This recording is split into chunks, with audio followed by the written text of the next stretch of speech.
Olá, boa tarde. Você acompanha agora notícias do Brasil e do mundo desta segunda-feira.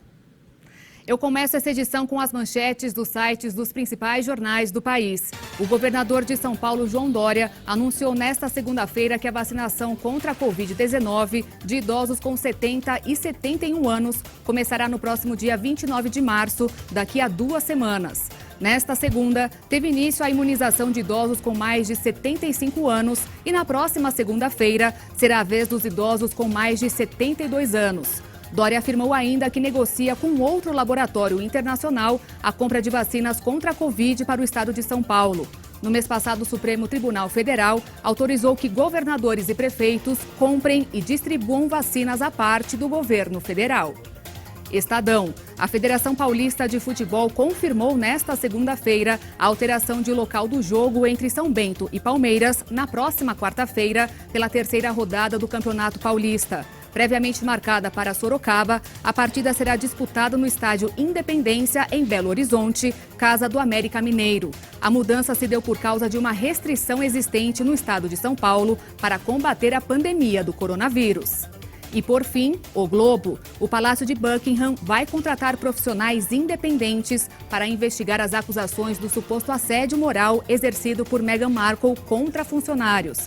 Inicialmente, essa apuração seria feita no âmbito interno, como divulgou a própria realeza. Agora, porém, decidiu-se que uma firma de advocacia terceirizada deve conduzir a investigação, segundo o jornal The Sunday Times. Meghan é acusada de criar um ambiente de trabalho tóxico e levar assistentes às lágrimas quando morava no Palácio de Kensington, logo após se casar com o príncipe Harry em maio de 2018. E durante o fim de semana, um grupo de manifestantes a favor do presidente Jair Bolsonaro fez uma carreata em Brasília. Eles são contra as medidas de restrição impostas para conter o avanço da Covid-19 na capital federal. O ato foi convocado pelas redes sociais. O grupo saiu da torre de TV e seguiu pelo eixo monumental em direção à esplanada dos ministérios.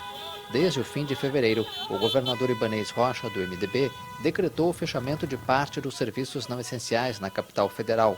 O objetivo é conter o agravamento da pandemia de Covid-19. Em São Paulo, a Avenida Paulista também teve manifestações contra as medidas impostas pelo governo de São Paulo. E no Rio de Janeiro, milhares de pessoas se reuniram em Copacabana para pedir que os comércios abram normalmente. E um estudo realizado no Amazonas apontou a eficácia de um remédio contra casos graves da Covid-19. A pesquisa indicou que os pacientes tratados com a proxalutamida tiveram risco 92% menor de morrer pela doença. O uso do antiandrogênio proxalutamida, medicamento receitado para pacientes com câncer de próstata e mama, pode ser eficaz no tratamento de casos graves da Covid-19.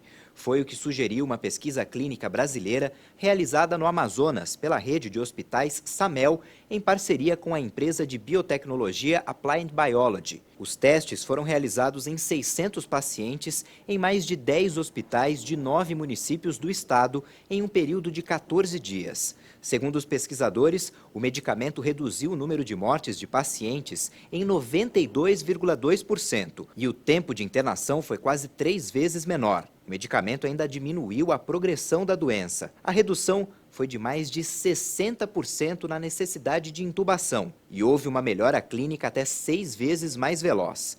Para os autores do trabalho, a droga pode ser uma das primeiras testadas para tratar a variante descoberta no Amazonas em novembro de 2020, que tem maior potencial de transmissão.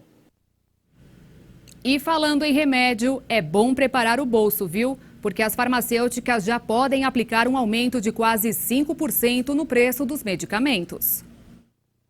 A Câmara de Regulação do Mercado de Medicamentos autorizou um aumento de até 4,88% nos preços de remédios. A regulação é válida para mais de 19 mil medicamentos disponíveis no mercado varejista brasileiro. A decisão foi tomada pelo Comitê Técnico Executivo da CEMED, que é vinculada à Anvisa, em reunião na última sexta-feira. A entidade auxilia o governo no controle dos reajustes de preços de medicamentos periodicamente, estabelecendo o aumento máximo que esses produtos podem atingir no mercado brasileiro. O aumento de preços veio 15 dias antes do esperado, já que os preços deveriam ser modificados apenas em 31 de março de cada ano. No ano passado, o presidente Jair Bolsonaro anunciou um acordo com a indústria farmacêutica para que o reajuste anual de todos os remédios fosse adiado por 60 dias por conta da crise provocada pela pandemia de coronavírus.